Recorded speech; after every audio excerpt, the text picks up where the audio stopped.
So EMK centre নিয়ে একটু প্রথমেই বলতে চাই। ইএমকে সেন্টারের ফুল ফর্মটা হচ্ছে এডওয়ার্ড এম কেনেডি সেন্টার। এটা হচ্ছে আমেরিকান একটা স্পেস এবং ইউএস অ্যাম্বাসির একটা কনসার্ন। আমরা পৃথিবীতে যে 600টা আমেরিকান স্পেস আছে, প্রায়োরিটি স্পেস আছে, তার মধ্যে আমাদেরটাও একটা। এবং আমাদের এই টোটাল সেন্টারটি হচ্ছে পাবলিক সার্ভিস অ্যান্ড আর্টস নিয়ে কাজ করে এবং বেসিক্যালি আমরা ইউথ ডেভেলপমেন্টে ফোকাস করে থাকি। এবং ইএমকে সেন্টারের যেই 4টা সেকশন আছে তার মধ্যে ইএমকে মেকার ল্যাব একটা, যেটার আউটরিচ অফিসার হিসেবে আমি মেহেদি কাজ করছি। এবং আমাদের ইএমকে মেকার ল্যাব সবসময় হচ্ছে ইনোভেশন, টেকনোলজিক্যাল অ্যাডভান্সমেন্ট এবং ইউথ ডেভেলপমেন্ট নিয়ে কাজ করে। এবং ওটাকে ফোকাস করেই আজকে আমাদের এই seminar, 3D animation and career prospect for বাংলাদেশিস। এই ইন্ডাস্ট্রিটা যেহেতু বুম করছে এখন এবং অলমোস্ট নিউ, অনেকেই হয়তো বা এই ইন্ডাস্ট্রিতে কাজ করতে আগ্রহী, কিন্তু অনেক ইনফরমেশন হয়তো বা আসলে অনেকের জানা নেই। সো আপনাদের কাছে ইনফরমেশনটা পৌঁছানোর জন্যই আসলে আমরা এই সেমিনার আয়োজন করেছি। আশা করি হয়তো বা আপনাদের আশাটা, মানে চাওয়াটা এই সেমিনারের শেষে ফুলফিল হবে। এবং আমাদের এই সেমিনারে হচ্ছে আমাদের দেশের এই সেক্টরের দুজন স্টার আজকে আপনাদের সামনে কথা বলবেন। একজন হচ্ছে আমাদের বিশ্বজিৎ রয় জন ভাই, যিনি মেভরিক স্টুডিওতে অ্যানিমেশন সুপারভাইজার হিসেবে কাজ করছেন, এবং মুরাদ তালকিন ভাই, যিনি সাইকোর স্টুডিওর সিইও এবং ফাউন্ডার। মানে দুটো স্টুডিও হচ্ছে বাংলাদেশের লিডিং পর্যায়ে কাজ করছে এবং ইন্টারন্যাশনাল পর্যায়ে কাজ করছে। সো অলরেডি যেহেতু সময় আসলে অনেক মানে লেট হয়ে গিয়েছে, আমি আর বেশি সময় নিব না। আমি এখনই হচ্ছে আমাদের ফার্স্ট যিনি স্পিকার বিশ্বজিৎ ভাইকে ডেকে নিব। তার আগে একটু বলে নিচ্ছি যে আমাদের সেমিনারটা আজকে কীরকম হবে। আমাদের দুই স্পেশাল গেস্ট দুটো আসপেক্ট নিয়ে কথা বলবেন এবং ওনাদের কথা বলা শেষে হচ্ছে লাস্টের দিকে আমরা 20 to 30 মিনিটস একটা কিউএ সেশন থাকবে। আপনাদের এই সেশন শেষে যদি আপনাদের কোনো জিজ্ঞাসা থাকে, জানা থাকে, তখন আমরা ওই বিষয়গুলো নিয়ে আরেকটু ডিসকাস করতে পারবো। ঠিক আছে? সো আপনারা পারমিশন দিলে আমরা আজকের প্রোগ্রামটা শুরু করতে পারি কিনা। ওকে, সো তাহলে প্রথমেই আমি মঞ্চে ডেকে নিচ্ছি বিশ্বজিৎ রয় জন ভাইকে। প্লিজ একটা তালি চাই।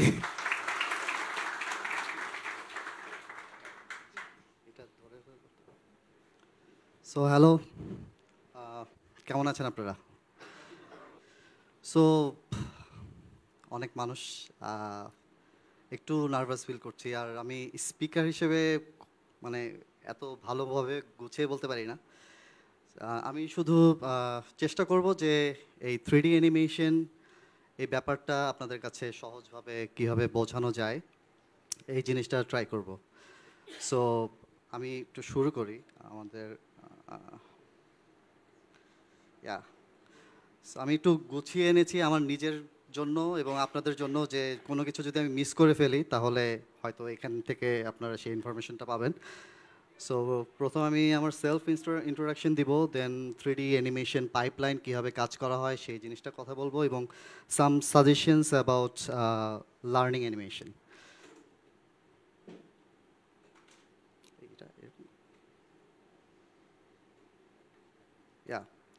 সো আমি বিশ্বজিৎ রঞ্জন, আমি মেভরিক স্টুডিওতে কাজ করছি অ্যানিমেশন সুপারভাইজার হিসেবে। সো আমার কেরিয়ারটা শুরু হয় 2004-এ। আমি ওই টাইমে গ্লোব কিডস নামে একটা স্টুডিও ছিল, ওখানে 2D অ্যানিমেশন শিখেছি 1 বছর ধরে। দেন আমি আমার প্রথম থেকেই ইচ্ছা ছিল যে আমি 3D অ্যানিমেশন করব। সো 3D অ্যানিমেশন করার আগে 2D অ্যানিমেশন ওই সময় অপরচুনিটিটা পেয়েছিলাম। সো তখন 2D অ্যানিমেশন শেখার পর আমার 3D অ্যানিমেশন আমি নিজে নিজে শেখা শুরু করি। ওই টাইমে খুব একটা ফ্যাসিলিটিস ছিল না, যে ইন্টারনেট আর টিউটোরিয়াল। সো অনেক কষ্ট করে আসলে আমাকে শিখতে হয়েছিল ওই টাইমে। সো মোটামুটি আমি সেলফ লার্নার অ্যান্ড কিছু আশেপাশে আমার কিছু ভালো ভালো বন্ধু ছিল, সো তারাও আমাকে হেল্প করেছে এই জিনিসটা শেখার জন্য।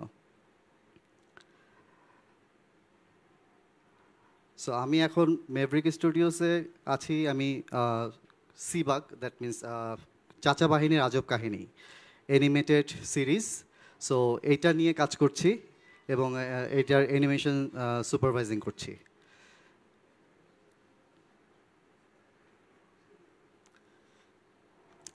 অ্যান্ড এর পাশাপাশি মেভরিক লেয়ার নামের একটা লার্নিং সেশন আছে। সো ওখানে আমি অ্যানিমেশন শেখাই, ক্যারেক্টার অ্যানিমেশন। সো ওইখানে আমার 5th and 6th batch running. ও আমি কাজের পাশাপাশি এই টিচিং করে থাকি আর কি। অ্যান্ড আমার একটা পার্সোনাল একটা উদ্যোগ যে ফেসবুক পেজ এবং গ্রুপ করেছিলাম মোটামুটি 1 বছরের উপরে, বিং অ্যানিমেটর নাম। সো এই বিং অ্যানিমেটরে আমি অ্যানিমেশন এবং রিগিং শেখানোর জন্যই এই গ্রুপ বা পেজটা তৈরি করি। এবং আমার ইচ্ছা যে এখানে ঢাকায় তো আমরা মোটামুটি এই ফ্যাসিলিটিসগুলো পাচ্ছি। সো আদার ডিস্ট্রিক্ট, অন্যান্য জায়গায় যারা এই ঢাকায় না এসে মানে কোনো কিছু শিখতে পারছে না বা জানতে পারছে না, সো এটার জন্য আমি একটা উদ্যোগ নিয়েছি। যদিও এখনও ফ্রি কন্টেন্টস এখনও সেভাবে শুরু করতে পারিনি, বাট আমি শুরু করতে চাচ্ছি আর কি। সো ইউটিউব চ্যানেলে আমি এই অ্যানিমেশন এবং রিগিং নিয়ে বাংলা ভাষায় কিছু টিউটোরিয়াল বানাবো, যেটা মোটামুটি আশা করি যে সবার হেল্প হবে।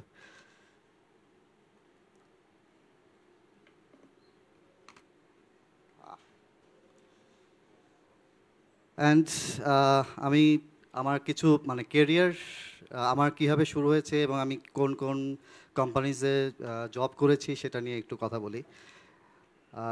আমার প্রথম শুরু হয় হচ্ছে গিয়ে Arshinagar as a 3D visualiser.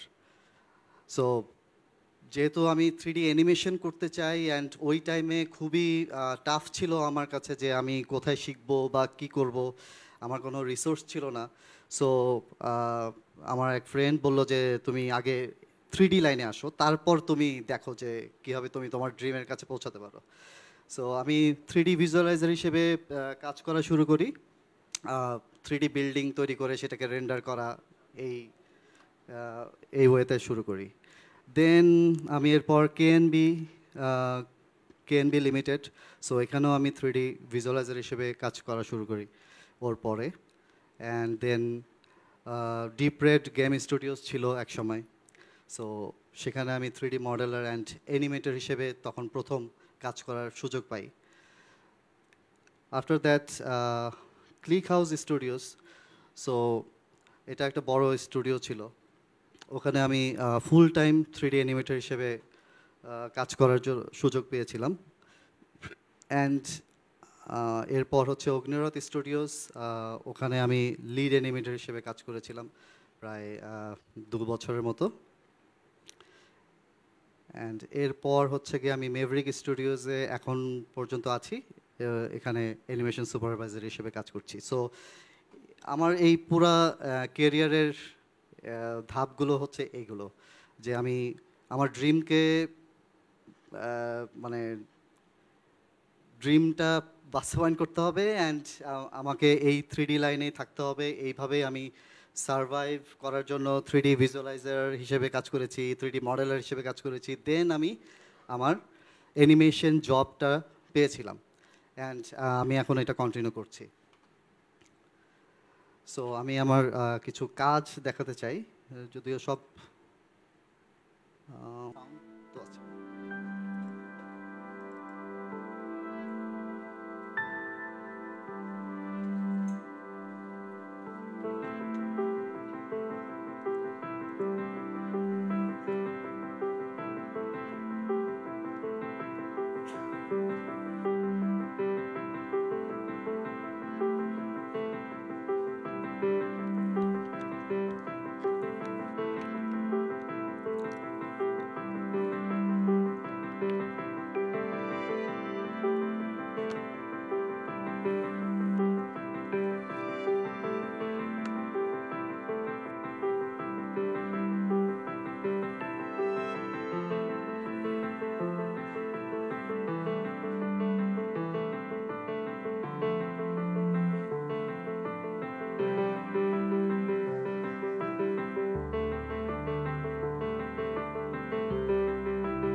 চাচা তখন কি আমি ছোট্ট ছিলাম?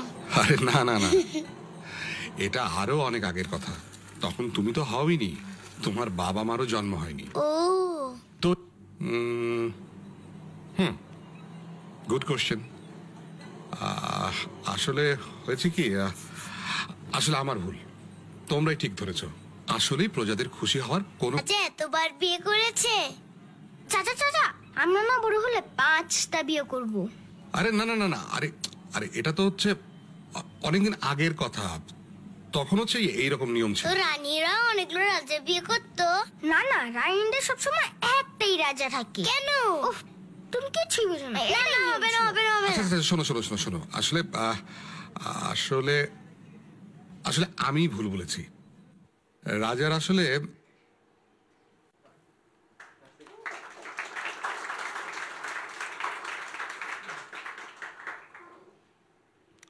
সো এগুলো আমার মোটামুটি অনেক আগের থেকে এখনকার পর্যন্ত আর কি কাজ। সো আমি এখন একটু 3D অ্যানিমেশন নিয়ে কথা বলার চেষ্টা করি। যে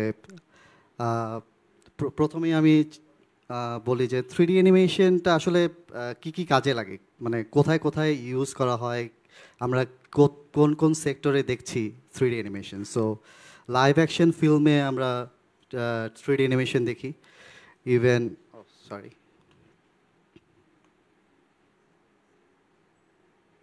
ঠিক আছে। অ্যান্ড অবশ্যই হচ্ছে অ্যানিমেটেড ফিল্ম, তারপর টিভি সিরিজ, টিভি কমার্শিয়ালস আর গেমসে। সো এই কয়টা সেক্টরে আছে। ইভেন এখন এআর ভিআর এরকম আরও অনেক টেকনোলজির সাথে 3D অ্যানিমেশন ইউজ করা হয়। সো 3D অ্যানিমেশনের পাইপলাইন যদি আমরা জানতে চাই, যে 3D অ্যানিমেশন যে আমরা বলছি যে এটা কি শুধুমাত্রই কার্টুন নাকি আরও অনেক কিছুই আছে এটার ভিতরে। সো একটা অ্যানিমেশন কীভাবে করা হয়, মানে কতগুলো ডিপার্টমেন্ট এই 3D অ্যানিমেশন করার জন্য কাজ করে যাচ্ছে, সেই জিনিসটা আমরা একটু দেখার চেষ্টা করি। সো প্রথমেই আর কি আমি একটু বলতে চাচ্ছি যে হোয়াট ইজ অ্যানিমেশন। সো অনেকগুলো 2D ইমেজের যদি সিকোয়েন্স আমরা একসাথে প্লে করি, যেমন এখানে দেখা যাচ্ছে যে একটা ঘোড়া যাচ্ছে, রান করছে। সো এখানে অনেকগুলো 2D ইমেজ আছে। সো এগুলোকে যদি আমরা একসাথে রান করতে থাকি তাহলে একটা ইলুশন ক্রিয়েট হয় যে এখানে ঘোড়াটা রান করছে। সো এভাবেই এই অ্যানিমেশনগুলো তৈরি করা হয়। আমরা যে কোনো অ্যানিমেশনই করি না কেন, সেটা সিরিজ মানে অনেক অনেক ইমেজ বের হয়, রেন্ডার আউটপুট করে তারপরে ওগুলোকে একসাথে একটা ভিডিও করা হয় যখন, তখন আমরা বুঝতে পারি যে ওকে এটা এই অ্যানিমেশনটা আমাকে একটা ফিল দিচ্ছে, আর আমি এইটা বুঝতে পারছি যে এখানে কি ঘটছে। সো এটা অনেক সো আমরা টাইপস অফ অ্যানিমেশন হিসেবে যদি দেখি যে কি কি ধরনের অ্যানিমেশন আমাদের মানে আমরা কাজ করি। এক হচ্ছে ট্রেডিশনাল অ্যানিমেশন, যেখানে প্রথম থেকে এইভাবে কাজ করা হতো যে লাইট বোর্ডের উপরে এক একটা ইমেজে ড্রয়িং করে করে কাজ করা হতো। সো এটা হচ্ছে আমাদের ট্রেডিশনাল অ্যানিমেশন।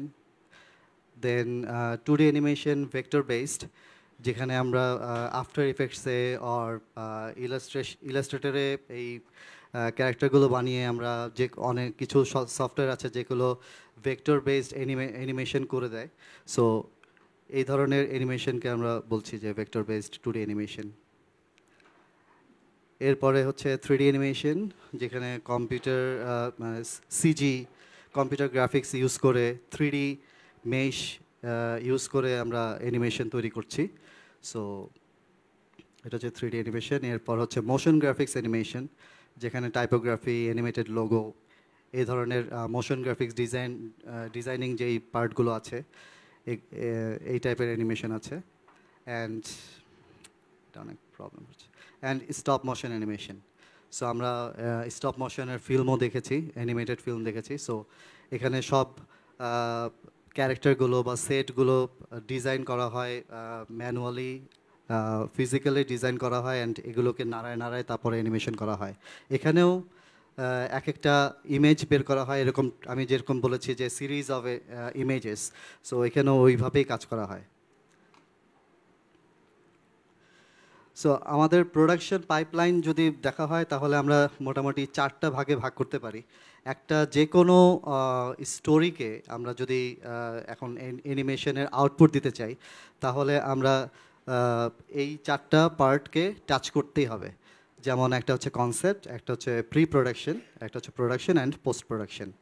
সো আমরা কনসেপ্টটা দেখি যে কনসেপ্টে কী কী আছে। সো কনসেপ্টে যেমন আমি যে কোনো একটা স্টোরি বানাতে হবে যে আমি এই গল্পটা নিয়ে কাজ করব। সো এটা একটা স্টোরি আইডিয়া থাকতে হবে, অ্যান্ড আফটার দ্যাট এই স্টোরিটাকে তো শুধু মাথায় রাখলে চলবে না, কারণ এই স্টোরিটা নিয়ে অনেক মানুষ কাজ করবে বিভিন্ন ডিপার্টমেন্টে। সো এটাকে স্ক্রিপ্ট আকারে তৈরি করতে হবে যে এই ঘটনাটা কোথায় ঘটেছিল, এই শটে কে কে ছিল, এই জিনিসগুলো ভালো করে স্ক্রিপ্টে লেখা থাকতে হবে। এরপরে হচ্ছে গিয়ে প্রি প্রোডাকশন। সো প্রি প্রোডাকশনে আমাদের ওই স্ক্রিপ্টের উপর নির্ভর করে আমরা ছোট ছোট থাম্বনেল ক্রিয়েট করি। সো এক গল্পটাকে যেন একটা অনেকগুলো থাম্বনেলে প্রকাশ করা যায়, এরকম এরকম কাজ করাকে আমরা স্টোরি বোর্ডিং বলছি। সো স্টোরি বোর্ড আর্টিস্ট যারা আছে তারা এই স্ক্রিপ্টটাকে ফলো করে ইভেন ডিরেক্টরের সাথে কথা বলে এই স্টোরি বোর্ডটা করে থাকে, যেন এই স্টোরি বোর্ডের উপর ডিপেন্ড করে সামনের ডিপার্টমেন্টের মানুষগুলো কাজ করতে পারে। আফটার দ্যাট এই স্টোরি বোর্ডের যে ইমেজগুলো হলো যে এই শটে এই 2টা ক্যারেক্টার থাকবে, এই শটে 5টা ক্যারেক্টার থাকবে, এখানে এরা এই কাজ করছে, এই সব কিছুই একে একে স্টোরি বোর্ডিং করা হয়। সো এই স্টোরি বোর্ডিংগুলোকে যখন একসাথে একটা ভিডিও বানানো হয় উইথ ভয়েস আর্টিস্টের ভয়েস নিয়ে প্লাস মিউজিক নিয়ে, তখন এটাকে বলা হয় 2D অ্যানিমেটিক্স। আমরা প্রথমে স্টোরি বোর্ডের ইমেজ তৈরি করেছিলাম যে কোন শটে কি হবে, এখন আমরা এই 2D অ্যানিমেটিক্সে ফুল স্টোরি বোর্ডের যত শট আছে সব শটগুলোকে একত্র করে ওইখানে ভয়েস দিয়ে ওখানে মিউজিক দিয়ে আমরা 2D অ্যানিমেটিক্স বানালাম। অ্যান্ড এই 2D অ্যানিমেটিক্স দেখে আমরা বুঝতে পারবো যে আমাদের সামনের এই গল্পটা কিভাবে রান করছে। এখানে ডিরেক্টর হয়তো চিন্তা করবে যে আমার এই শটটা হয়তো যাচ্ছে না এই শটের পরে, তখন সে এখানেই এডিট করতে পারবে। So after that voice recording.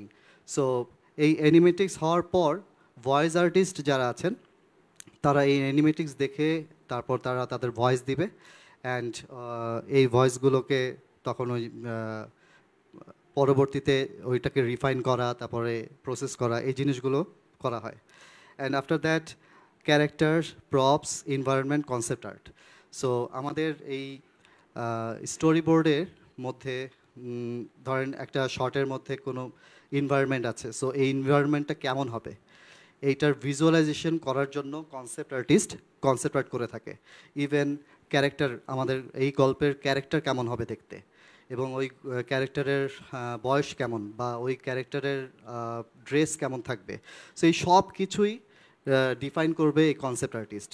অবশ্যই সে তার ডিরেক্টরের সাথে অবশ্যই কথা বলে তারপরে এই জিনিসগুলোকে সেট করবে। অ্যান্ড এরপর ভিজুয়াল ডেভেলপমেন্ট যেটা যে পার্টটা আছে সেটা হচ্ছে গিয়ে দেখা গেছে যে একটা শটে একটা ফাইট সিন হচ্ছে, সো এই ফাইট সিনটা কোথায় হচ্ছে, কখন হচ্ছে, এবং ওইটার ওই এনভায়রনমেন্টটা কেমন, ওইটা কি সানসেটের সময় হচ্ছে নাকি ওইটা খুব ঝড় হচ্ছে এর মধ্যে হচ্ছে। সো এই ধরনের ভিজুয়াল ডেভেলপমেন্টটা আর্টিস্ট ওইটা পুরাটাই পেন্টিং আকারে প্রেজেন্ট করে, যেন এই ওয়েতেই সামনের মানুষগুলো এইভাবে কাজ করতে পারে। সো এইটার পার্টটা আমি আরেকটু পরে আসছি। সো প্রি প্রোডাকশানে এই পার্টগুলো শেষ করতে হয় আমাদের যে কোনো স্টোরি নিয়ে যদি আমরা অ্যানিমেশন করতে চাই। সো আফটার দ্যাট আমরা প্রোডাকশন যেই মানে সেকশনটা আছে, সো এইখানে এই যে আমরা 3D কনসেপ্ট আর্টিস্ট যারা 3D মানে কনসেপ্ট করেছিল, সো এই ক্যারেক্টারটা কেমন হবে, সো ওই কনসেপ্টটা নিয়ে 3D মডেলার মেশ ক্রিয়েট করে। ঠিক আছে? সো প্রথম দিকে যেমন থ্রি কনসেপ্ট আর্টিস্ট কী করছে, যে একটা ক্যারেক্টারকে এঁকে দিচ্ছে, ওর কি বলে ড্রেসটা কেমন হবে, ড্রেসের এই সাইডটা ভাঁজ হবে কিনা, বা ওর দাড়ি থাকবে কিনা, বা ওর চুলগুলো অনেক বড় থাকবে কিনা। সো এই ধরনের একটা ভিজুয়াল দেয়। সো ওই ভিজুয়ালটা নিয়ে 3D মডেলার 3D মেশ তৈরি করে এরকম করে। এখানে এই কনসেপ্টটা আমরা একটু দেখি। এখানে এই কনসেপ্টটা ছিল, কনসেপ্ট আর্টিস্ট এরকম একটা কনসেপ্ট করে দেয়। এটা এখানে কালার নাই, বাট অনেকে কালার করে দেয়। সো এই কনসেপ্ট আর্ট থেকে 3D মডেলের এরকম ক্যারেক্টার তৈরি করে। সো একইভাবে এরকম এনভায়রনমেন্ট তৈরি করতে হয়, এরকম প্রপস তৈরি করতে হয়। সো এরপর আসে হচ্ছে কি টেক্সচারিং। সো টেক্সচারিংয়ে এই 3D মেশটাকেই এক একটা টেক্সচার দেয়। So what is texture? এই আমাদের গায়ের কালার, আমাদের ড্রেসের যে প্যাটার্নগুলো আছে, এই জিনিসগুলোকেই আমরা টেক্সচার বলছি। সো এই টেক্সচারগুলো যখন এই 3D মডেলের উপরে দেওয়া হয়, তখন এই ধরনের আমরা মনে করি যে এটা হচ্ছে গিয়ে আমরা রিয়েল একটা মেশ দেখতে পাচ্ছি, যেখানে মডেল আছে, টেক্সচার আছে, এবং আমরা 3 ডাইমেনশন দেখতে পাচ্ছি। অ্যান্ড এরপর হচ্ছে গিয়ে rigging. So what is rigging? Rigging হচ্ছে এই মেশগুলো, এই ক্যারেক্টার এখন জাস্ট ডেড, মানে ও জাস্ট এভাবে টিপোজে দাঁড়িয়ে আছে। সো এটাকে তো নাড়াচাড়া করাতে হবে, এটাকে দিয়ে অ্যানিমেশন করাতে হবে, এটাকে দিয়ে অ্যাক্টিং করাতে হবে। সো এই অ্যাক্টিং করানোর জন্য আমাদের গায়ে, যেমন আমাদের বডিতে যেমন জয়েন্ট আছে, তারপর মাসেল আছে, তারপর হেয়ার আছে। সো এই জিনিসগুলো রিগ আর্টিস্ট এর ভিতরে জয়েন্ট, একইভাবে জয়েন্ট ক্রিয়েট করে, মাসেল ক্রিয়েট করে, অ্যান্ড কন্ট্রোল ক্রিয়েট করে দেয়। যে কন্ট্রোল দিয়ে অ্যানিমেটররা অ্যানিমেশন করবে। সো এইভাবে আর কি রিগ আর্টিস্টরা এই ক্যারেক্টারকে কন্ট্রোল সেট আপ করে দেয়। And after that 3D layout.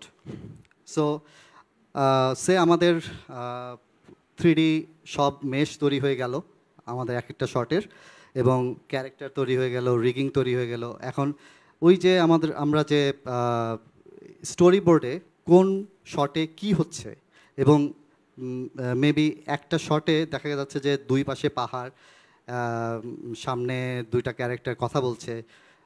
So এরকম একটা শটকে যখন আমরা 3D অ্যাসেট দিয়ে সাজাবো, সেটাকে বলছি আমরা 3D লেআউট। যেন আমার এই শটে দুইটা পাহাড় আছে, সো আমি দুইটা পাহাড়ের মেশ নিয়ে এসে সাজালাম। এই শটে দুইটা ক্যারেক্টার আছে, এই দুইটা ক্যারেক্টারকে নিয়ে আমি সাজালাম, অ্যান্ড এইটা একটা শট। এরকম করে যতগুলো শট আছে, সবগুলো শটে 3D মেশ এনে অ্যারেঞ্জ করে, তারপর অবশ্যই ক্যামেরার কি বলে অ্যাঙ্গেল ঠিক করে, তারপর আমরা প্রত্যেকটা সিনকে তৈরি করব। অ্যান্ড আফটার দ্যাট এই সিনগুলো চলে যাবে হচ্ছে কি অ্যানিমেটরদের কাছে। সো অ্যানিমেটররা এক একটা অ্যানিমেটর মেবি কয়েকটা শট পাচ্ছে, অ্যান্ড ওই শটগুলো নিয়ে তারা নিজেরা অ্যাক্টিং করে, তারপর বিভিন্ন রেফারেন্স নিয়ে অ্যানিমেশন করে। সো অ্যানিমেশন করার পর যদি কোনো 3D সফটওয়্যারে যদি কোনো এফেক্টস দেওয়ার প্রয়োজন থাকে, যেমন হতে পারে যে ওই শটের মধ্যে গাছগুলো নড়ছে, সো এরকম ধরনের ফিজিক্যাল কোনো যদি সিমুলেশন থাকে, তাহলে এই এফেক্টস ডিপার্টমেন্টে এই জিনিসগুলো করা হয়। কার উপরে? এই 3D অ্যানিমেশন শেষ হওয়ার পর, অবশ্যই 3D অ্যানিমেশন শেষ হওয়ার পর। অ্যান্ড এরপর হচ্ছে কি ওই সিমুলেশন, তারপর 3D অ্যানিমেশন, রিগিং, মেশ, সব কিছু সিন অনুযায়ী চলে যায় হচ্ছে লাইটিং আর্টিস্টের কাছে। যে লাইটিং আর্টিস্টরা কী করে? লাইটিং আর্টিস্টরা ওই আমি একটু আগে বলেছিলাম যে ভিজুয়াল ডেভেলপমেন্ট, বলেছিলাম যে আর্টিস্ট ওখানে একটা শটকে পুরোপুরি পেইন্টিং করে বোঝায় দেয় যে এই শটে এই ধরনের লাইটিং হবে, এই ধরনের ভিজুয়াল হবে, এই ধরনের মোমেন্ট থাকবে। সো লাইটিং আর্টিস্ট যেটা করে সেটা হচ্ছে ওই ভিজুয়াল ডেভেলপমেন্ট যে আর্টিস্ট একটা শটের ধারণা দিয়েছিল, ওই ধারণা অনুযায়ী সে লাইট ক্রিয়েট করে এখানে। অ্যান্ড আফটার দ্যাট লাইটিংয়ের পর হচ্ছে render. So render render artist যেটা করে যে এই লাইটিং হওয়ার পর ওরা রেন্ডার ইঞ্জিন ব্যবহার করে, বিভিন্ন ধরনের রেন্ডার ইঞ্জিন আছে। সো ওই রেন্ডার ইঞ্জিন ব্যবহার করে সিরিজ অফ ইমেজেস বের করে। সো এখানে render artist series of images বের করে পার শট অনুযায়ী, এবং এরপর আমাদের লাস্ট সেকশন হচ্ছে পোস্ট প্রোডাকশন। সো পোস্ট প্রোডাকশনে আমাদের যদি এই আমাদের রেন্ডার শেষ হয়ে গেল, ইমেজ বের হয়ে গেল, ইমেজ বের হওয়ার পর সব শর্টকে সব ইমেজেসগুলোকে একসাথে আনার পর তারপর যদি কোনো জায়গায় কোনো ইফেক্টস লাগে, সেটা হচ্ছে গিয়ে আফটার কি বলবো, কোনো মেবি আফটার ইফেক্টসে হোক অথবা নিউক হোক, তো এইসব সফটওয়্যার দিয়ে আমরা মেবি কোনো একটা লাইটকে আর একটু বেশি ব্রাইট করতে হবে, অথবা কারো কালার হচ্ছে গিয়ে ব্লু, সেটাকে একটু গ্রিন করতে হবে, এরকম ধরনের কোনো ইফেক্টস আমরা দিতে পারি। সো এটাকে পোস্ট প্রোডাকশনে রাখা হয়েছে। সো এরপর হচ্ছে গিয়ে সাউন্ড ডিজাইন। সো এই পুরা অ্যানিমেশনটার মধ্যে কী ধরনের মিউজিক হবে, কী ধরনের গ্যাগ মিউজিক হবে, যে এখানে এই জিনিসটা হচ্ছে, বা অথবা আশেপাশের কোনো সারাউন্ডিং মিউজিক হচ্ছে। সো এই ধরনের ডিজাইনগুলো করা হয়। এরপর এই জিনিসগুলো নিয়ে কম্পোজিটিং করা হয়, যেখানে প্রত্যেকটা শট পাশাপাশি বসায় এবং প্রত্যেকটা শট, একটা শট যেন আরেকটা শট থেকে একটু আলাদা না মনে হয়। একই ধরনের যদি এনভায়রনমেন্ট হচ্ছে, বাট একটার কালার একটু একরকম আরেকটা আরেক রকম, সো এমন যেন না হয়। So colour grading, colour correction and সব আমাদের রেন্ডারের সময় অনেক পাস বের করতে হয়। সো ওই পাসগুলোকে একসাথে করে তারপর কম্পোজিটিং করা হয়। অ্যান্ড আফটার দ্যাট এই কম্পোজিটিং শর্টগুলো চলে যায় এডিটরের কাছে। সো এডিটররা যেটা করে যে পুরা ফিল্ম অনুযায়ী ওরা কাটছাট করে সুন্দর করে ফাইনাল আউটপুটটা বের করে। And after that marketing and releasing film. So এই হচ্ছে কি আমাদের পুরো, মানে ছোট হোক বড় হোক, ছোট স্টুডিও হোক অথবা বড় স্টুডিও হোক, এভাবেই কাজ হয়।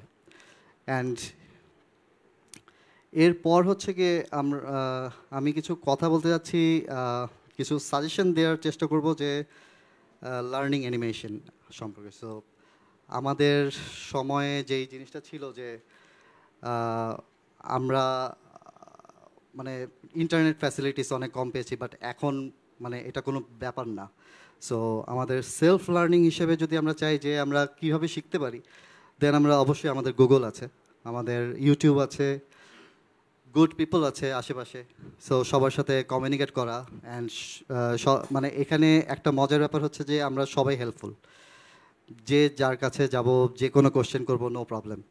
So help from good peoples and Facebook page, আমার পেজ বিং অ্যানিমেটর। সো এখানেও হচ্ছে গিয়ে আমি ফ্রি কন্টেন্ট দেওয়ার চেষ্টা করব। অ্যান্ড ফ্রম ইনস্টিটিউশন যদি বলি, তাহলে মেভরিক লেয়ার আছে, সাইকোর স্টুডিওস আছে, ডেফোডিল আছে, অগ্নিরথ একাডেমি আছে, সিমেক সিস্টেম আছে, ক্রিয়েটিভ আইটি আছে, অ্যান্ড অফকোর্স মেকার ল্যাব আছে। অ্যান্ড আমি মোটামুটি এই কয়টার নামই জানি। সো এরা ঢাকায় সবাই খুব ভালোভাবে শেখাচ্ছে। অ্যান্ড আমার একটা জাস্ট সাজেশন হচ্ছে এই যে please always remember to check before enrol. মানে এই জিনিসটা আমি নিজেও এক্সপিরিয়েন্স করেছি, যে নিয়েছি, যে লার্ন ফ্রম আ প্রফেশনাল। যারা কাজ করছে তাদের কাছ থেকে শিখেন, কারণ এটা পুরোটাই টেকনিক্যাল পার্ট। অ্যান্ড যে শুধু খালি মানে শিখায়, সে কোনো কাজ করে না। হ্যাঁ, এই ধরনের মানুষের কাছে যেতে আমি আসলে ডিসকারেজ করবো যে এটা দরকার নেই। সো প্রফেশনাল যারা কাজ করছে তাদের কাছ থেকে শিখতে হবে। আমার একটা ব্যাড এক্সপিরিয়েন্স ছিল, আমি একটু শেয়ার করি যে আমি একটা সেমিনারে গিয়েছিলাম। সো ওখানে দেখা গেছে যে 3D অ্যানিমেশন ইউকের ডিগ্রি দিবে। সো আমি ইউকের ডিগ্রি, যে বাংলাদেশে ইউকের ডিগ্রি দিচ্ছে, দ্যাটস গুড। আমি গেলাম, যাওয়ার পর আমার খুব ব্যাড এক্সপিরিয়েন্স হলো যে আসলে যার কাছে শিখবো, আমি তাকে বলেছিলাম যে আপনার কাজ কোথায়। সো উনি তার কাজ দেখাতে পারেনি। সো আমি এর জন্য, এবং ওখানে এমন মানুষ আছে যে সবাই শুধু 3D অ্যানিমেশন শেখাচ্ছে, ওকে চলো যাই ভর্তি হয়ে যাই। এই জিনিসটা যেন আমরা ভুলটা না করি। আমরা যেন এইটুকু জাজ করতে পারি যেন যার কাছ থেকে শিখবো আমার ড্রিমটা ওরকমই হবে যে উনি এই লেভেলের কাজ করে, আমিও একদিন এই লেভেলের কাজ করব, আর আমি ওনার থেকে ভালো কাজ করব। সো এই জিনিসটা আমি আসলে সবাইকে রিকোয়েস্ট করব যে এই জিনিসটা সবাই যেন ইনশিওর করে। অ্যান্ড অবশ্যই অনেকে চিন্তা করে যে অ্যানিমেশন সম্পর্কে তো আমি কিছু জানি না, আমি শিখলাম সমস্যা কি, বাট অবশ্যই গুগল অথবা ইউটিউবে অনেক কিছু বলা আছে, অনেক ছোট ছোট ভিডিওস আছে যে আইডিয়া দেওয়ার জন্য অনেক ভিডিওস আছে। সো আগে আইডিয়া নেন, তারপর আপনি কোনো একটা ইনস্টিটিউশনে যান অ্যান্ড তাদের সাথে কথা বলেন, তারপর আপনি শিখেন। অ্যান্ড অবশ্যই চেক মেন্টরস ওয়ার্ক স্যাম্পলস আর demo reels before enroll. So that's it, thank you very much.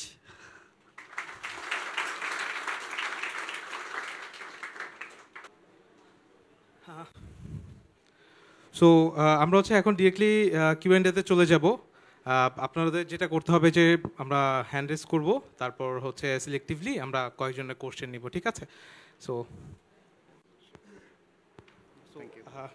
কারা কোশ্চেন করতে যাচ্ছেন? First of all I would like to ask that এখানে একটা অ্যানিমেশনের ক্ষেত্রে টোটাল একটা টিম ওয়ার্কের দরকার। তো প্রত্যেকেই অনেক ধরনের রোল প্লে করে একটা অ্যানিমেশনের ক্ষেত্রে। কেউ স্কেচ আর্ট করে, কেউ হচ্ছে কনসেপ্ট ডিজাইন করে, কেউ মোশন গ্রাফিক্সে পার্ট করে। সো যে কোনো একটা স্কিলে নিজেকে ডেভেলপ করে এই ইন্ডাস্ট্রিতে কি সার্ভাইভ করা বা নিজেকে আরও ডেভেলপ করা সম্ভব কিনা, বা এই ইন্ডাস্ট্রিতে টোটালি টিকে থাকা সম্ভব কিনা, যে কোনো একটা স্কিল ডেভেলপ করে। আসলে মুরাদ ভাই যেটা বলেছিলেন যে B the king of the one, so মানে ওই জিনিসটাই যে একটা স্কিল আগে আমাদের খুব ভালোভাবে শিখতে হবে, অ্যান্ড ওইটা যেন আমাদের কাজের সাথে খুব ভালোভাবে যায়, অ্যান্ড এরপর আপনি আদার স্কিলও আপনি গ্যাদার করতে পারেন, এটাতে কোনো প্রবলেম নেই। বাট একটা স্কিল আগে আমাদেরকে ভালোভাবে শিখতে হবে, অ্যান্ড অবশ্যই ওইটা যদি ভালো হয় তাহলে অবশ্যই যে কেউ আপনাকে নিয়ে নেবে, মানে there is no doubt. Thank you.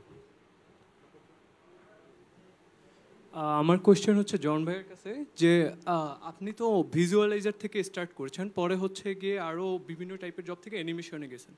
তো আমার কোয়েশ্চেন হচ্ছে ভাই, আমি কতটুকু স্কিল হলে, মানে আমাকে কি ইন্টার্নশিপ আর পার্ট টাইমের জন্য অনেক এক্সট্রা অর্ডিনারি স্কিল থেকে স্টার্ট করতে হবে, নাকি আমি যখন অ্যাভারেজ একটা স্কিল সেট অ্যাকোয়ার করছি তখনই কি আমি অ্যাপ্লাই করা শুরু করবো? এটা মানে বেস্ট টাইমটা কখন আমার? কারণ আমরা জানি কাজ করতে করতে যদি শিখতে পারা যায় সেটা ইভেন আমাদের জন্য বেটার। সো এই টাইমটা সম্বন্ধে জানতে চাচ্ছি।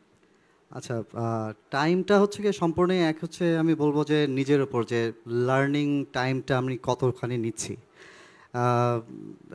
আমার কাছে যেটা মনে হয় যে 6 মাসেও একজন খুব ভালো একটা স্টেজে চলে যেতে পারে, আবার 2 বছরও লাগতে পারে। সো এরকম আর কি, এটা পুরোটাই নিজের ইচ্ছা এবং নিজের মানে হার্ড ওয়ার্ক। এবং জিনিসটা এরকম না যে আমি একদম ওয়ার্ল্ড ক্লাস একটা ডেমোরিল বানাবো তারপরে আমাকে কেউ নিবে, এরকমও ব্যাপারটা না। ওইটা আমি একটু আগে বললাম যে কোন স্টুডিওতে আপনি যেতে চান সেটা আগে আপনি দেখেন। এটা যদি এখন ডিজনি হয় তাহলে অবশ্যই আপনি ওই লেভেলেরই কাজ করতে হবে। এটা যদি আমাদের দেশে সে মেভরিক স্টুডিওস হয়, সো মেভরিক স্টুডিওসে এমন হচ্ছে না যে আমরা একদম হায়ার লেভেলের অ্যানিমেটর নিয়ে কাজ করছি। আমরাও মুরাদ ভাই যেরকম তাদের স্টুডিওতে শিখিয়ে তারপর কাজ করছে একসাথে, সো আমাদের মেভরিক স্টুডিওতেও তাই, যে তারা শিখেছে আগে অ্যানিমেটর, আগে কোর্স করে শিখেছে, অ্যানিমেশন শিখেছে, তারপর তাদের একটা ডেমোরিল তৈরি করা হয়েছে, অ্যান্ড আফটার দ্যাট ওইখান থেকে আমরা চুজ করেছি কয়েকজনকে যারা এখন চাচাবানিতে কাজ করছে। সো মানে ব্যাপারটা এরকম যে আমার তরফ থেকে আমি ভালো কাজ করছি কিনা এবং আমি স্যাটিসফাইড কিনা এই কাজটা নিয়ে, অ্যান্ড অবশ্যই পাশের মানে আশেপাশে মানুষদেরকে দেখাইতে হবে যে আমার এই লেভেলের কাজ আছে। সো হোয়াট ইউ থিঙ্ক যে আমাকে আরও কী ধরনের কাজ করতে হবে। সো অবশ্যই কমিউনিকেশনটা বেশি দরকার, যে আমি কোন লেভেলে আছি এবং আমি শুধু খালি কাজ করছি আর কেউ করছে না, বা আমি কারো কাজ দেখতে পাচ্ছি না বা কাজ দেখছি না। সো এই জিনিসটা আর কি, যে আর্টিস্ট সবাই একজন আরেকজনের কাজ দেখবে, একজন আরেকজনকে হেল্প করবে, ক্রিটিসাইজ করবে, কমেন্টস করবে, এইভাবে আমরা একজনের মানে উপরে উঠতে পারি আর কি। সো বলবো যে ওইটাই যে নিজের স্যাটিসফ্যাকশন আগে, তারপর অন্যদের কাছ থেকে কমেন্টস নেন নিজের কাজের, এবং আপনি অবশ্যই একটা ভালো পর্যায়ে যেতে পারবেন এবং অবশ্যই আপনি অ্যাপ্লাই করতে পারবেন যে কোনো স্টুডিওতে। Thank you. Thank you.